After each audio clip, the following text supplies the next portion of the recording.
Next at 7, WESH 2's coverage continues as yet another local school could be forced to close its doors. The reasons for the possible closure and how parents are pushing back. It's really not about the students. It's really about the money. Plus a big warm-up heading into the weekend before our next front arrives. I'm chiming it all out. Tonight's primetime lineup on WESH 2 is sponsored by your local Toyota dealers. Visit your local Toyota dealers today. Toyota, let's go places. It's really not about the students. It's really about the money. The Brevard County School Board is considering closing one of Cape Canaveral's only elementary schools. The reasons behind the closure and the city's plea for a different solution. A new satellite police office could be coming to the Hilton Daytona Beach. I'm WESH 2's Pamela Mecum, why they say this could help reduce crime along the boardwalk. Foreign policy fallout. I'm Jackie DeFusco in Washington with how Americans are reacting to President Trump's actions in Venezuela ahead of midterm elections. WESH 2 News starts now with breaking news. And that breaking news is out of Lake County tonight, where an arrest has been made in a connection to an attempted abduction of a child. This incident happened Saturday afternoon in Eustis. WESH 2's Gail Pascal Brown joins us live from Eustis. Gail, the suspect was arrested this afternoon. Yes, he was. According to the police chief, officers arrested Gregory Lockwood at his home around 2:15 today without incident. Now, the chief tells me that the 17-year-old victim called her mom, who then called police, and that teenager was not injured at all. Now, Gregory Lockwood is in jail under no bond. Covering Lake County live in Eustis, I'm Gail Pascal Brown, WESH 2 News. The Brevard County School Board will decide the fate of Cape Canaveral Elementary School by the end of the month. WESH 2's Brevard County reporter Megan Moriarty has more on the factors being considered by board members.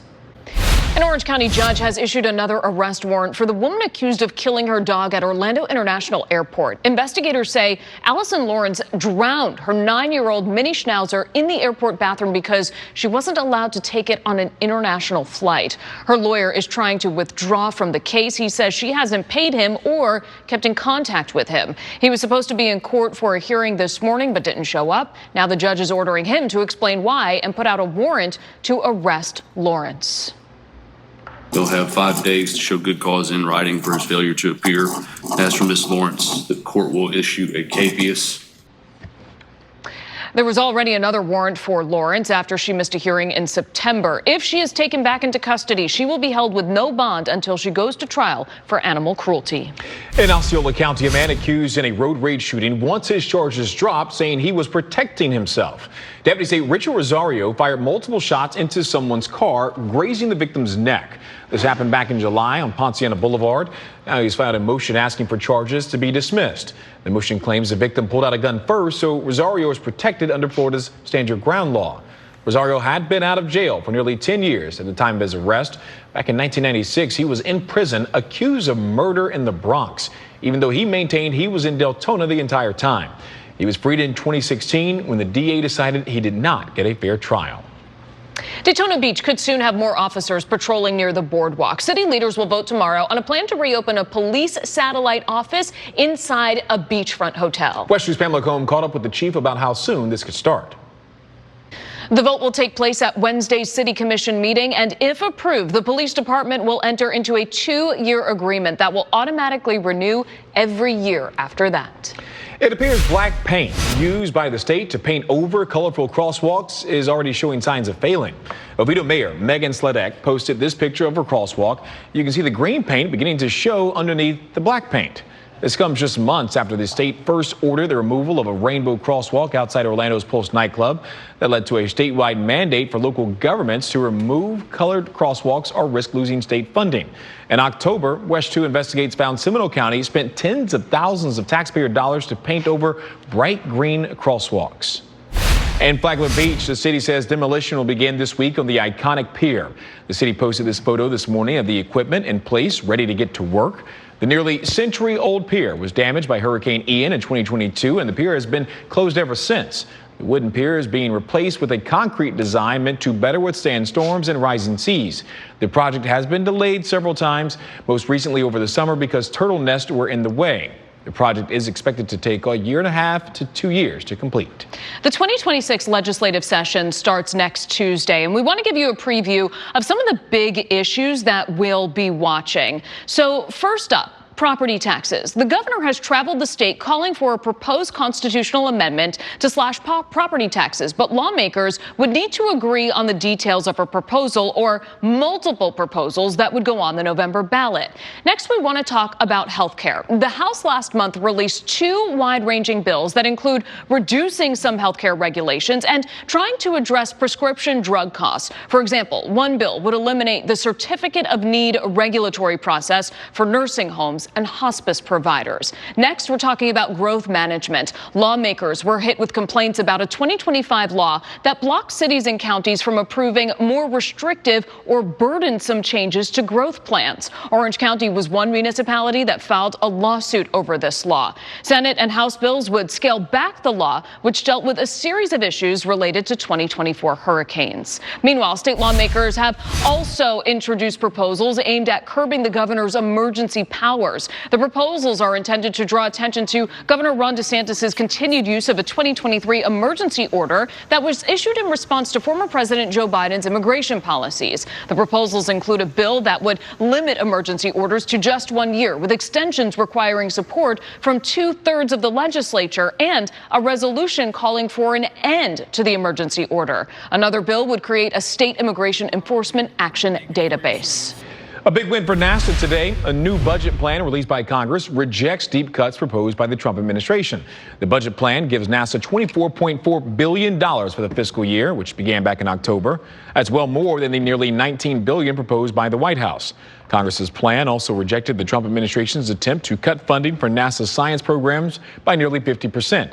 Now, nothing is set in stone. However, the House and Senate still need to vote on the bill, which could happen as early as this week before heading to the president's desk. We are just 1 month away from the potential opening of the launch window for America's first crewed mission to the moon in over 50 years. Artemis 2 will take a 4-person crew around the moon and back to Earth.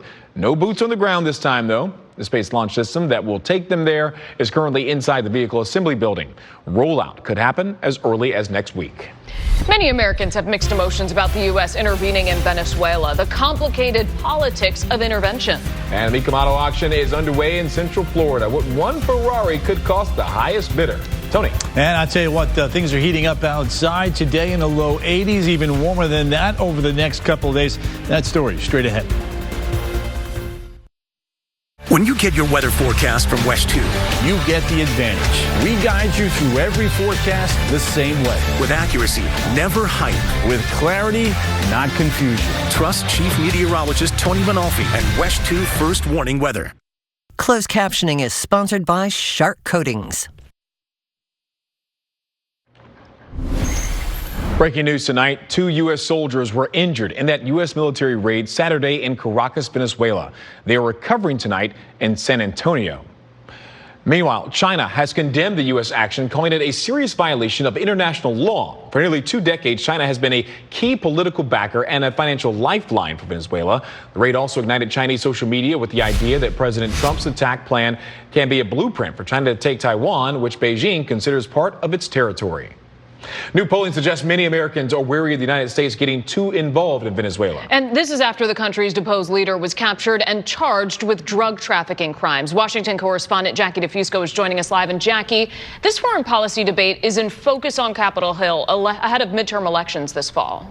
Esther, Michelle, that's right. And in fact, President Trump made a speech today to Republicans about his election year agenda, remarks that really did not talk a whole lot about Venezuela. But at least for now on Capitol Hill, some of these top campaign issues like affordability are largely being overshadowed by debate about the future of the South American country. And that new Reuters poll found that Republicans are split within the party about President Trump's stated goal of dominating affairs in the Western Hemisphere. 43% of GOP respondents said they support that, while the rest were either undecided or opposed. Stuart. Jackie, before we let you go, President Trump's comments about seeking an American takeover of Greenland have been getting a lot of attention. What's behind this push and what has been the reaction? Yeah, some new reaction from European leaders today who in a joint statement basically defended Greenland's sovereignty. It comes after Denmark's prime minister in a statement earlier this week essentially said that a potential U.S. attack on its self-governing territory would amount to an end to the NATO defense alliance. Now, in a statement just today, White House Press Secretary Caroline Leavitt says this, quote, utilizing the U.S. military is always an option at the commander-in-chief's disposal, so certainly not taking that off the table at this point. The Trump administration has long argued that the U.S. needs to control Greenland in their view because they say that would help them secure the Arctic and defend NATO in the face of a mounting competition from adversaries like Russia and China, for example. Jackie Fusco reporting for us live in Washington tonight. Jackie, thank you. All right, let's turn our attention back to that forecast. Tony, we had a little bit of a toasty day here in Central Florida for winter. Yeah, once that fog burned off, you're absolutely right. We jumped up to 81 degrees. Not a record, but not that far from a record. And speaking of which, we could have a few records as we head into the weekend. Tonight, we're going to be on fog patrol here. Keep an eye on these cams for you. Visibilities, I think by the time we jump back on the air at 10 o'clock, we'll be tracking some of that fog. Temperatures outside right now ranging from 64 in Palm Coast to 74 in Sanford, 67 right now over there in Wildwood. A couple showers east of Stewart and a couple showers there west of Tampa. Beginning to fall apart. Visibilities right now are in really good shape, 10 miles. And you look off towards the north and west, there seems to be a little bit of reduction in some of the visibilities. We'll watch the trends on that. Fog tracker does show by midnight to 3 o'clock, that fog developing and pushing inland through the interior there. Not quite as far east as Melbourne and Palm Bay, but the bottom line is we'll have to watch this again going forward because the overall dynamic with a large high pressure and trapped moisture at the surface is a perfect recipe there for fog to develop. And you can see that 12-hour planner out the door tomorrow morning, 5, 6, 7 o'clock.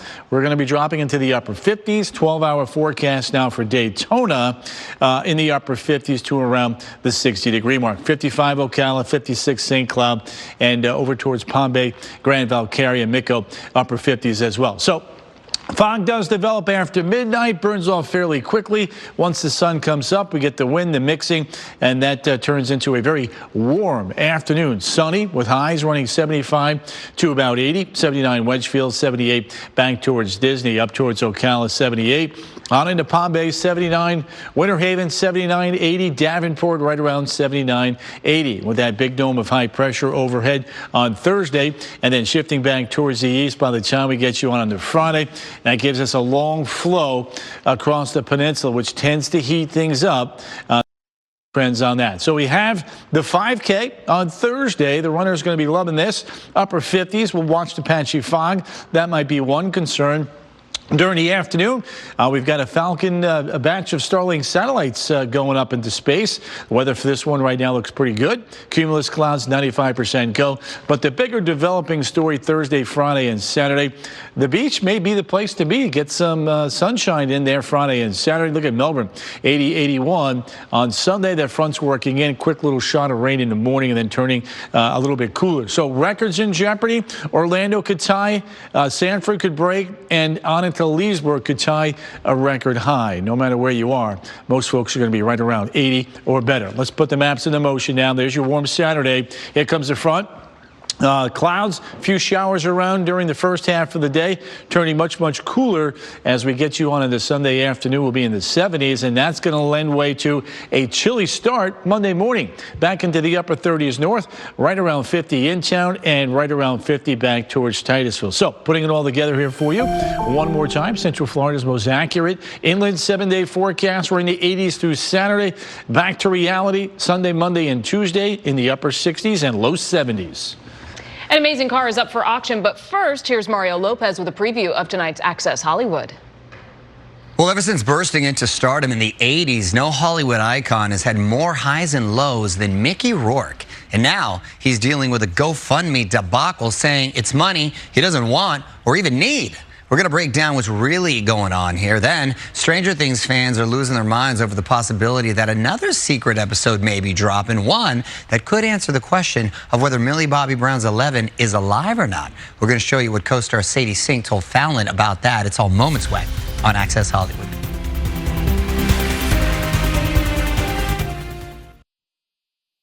First warning weather on WESH 2 is sponsored by your Southern Lexus dealer. What does it mean to be the breaking news leader? It means if it happens in Central Florida, you'll see it on WESH 2 News. We're turning now to some breaking news out of Osceola County. From alert to live, in the air, on the ground, in your neighborhood. WESH 2 News is everywhere news happens. Giving you trusted, accurate coverage when information is critical. So you'll never miss a moment. Central Florida's breaking news station is WESH 2. Local, live, late breaking. Today, the 27th annual Mecum auction gets underway in Osceola County. And this year promises to be one for the history books. 4,500 cars will be up for auction through Sunday at Osceola Heritage Park.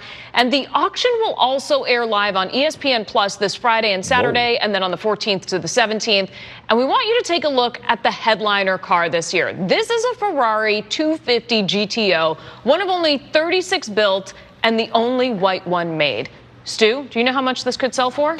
I'm not going to cheat and tell you the answer. Okay. But I would say, well, millions. It's on the thing. I know. It's not fair. You can see it on the prompter. $70 million. No, it's $52 million. The record is $70 million in a private sale back in 2018. But imagine $52 million for a car. Inflation has changed things, Michelle. Maybe it could be going up.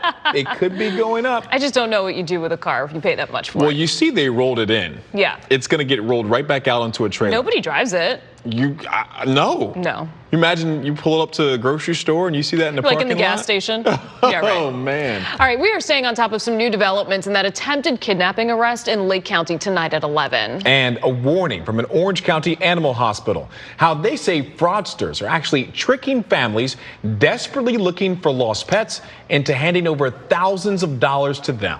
And new information about a deadly gator attack in Osceola County. What FWC says happened just moments before the gator grabbed a woman by the torso, and how her husband desperately tried to rescue her. All of that and more tonight at 11.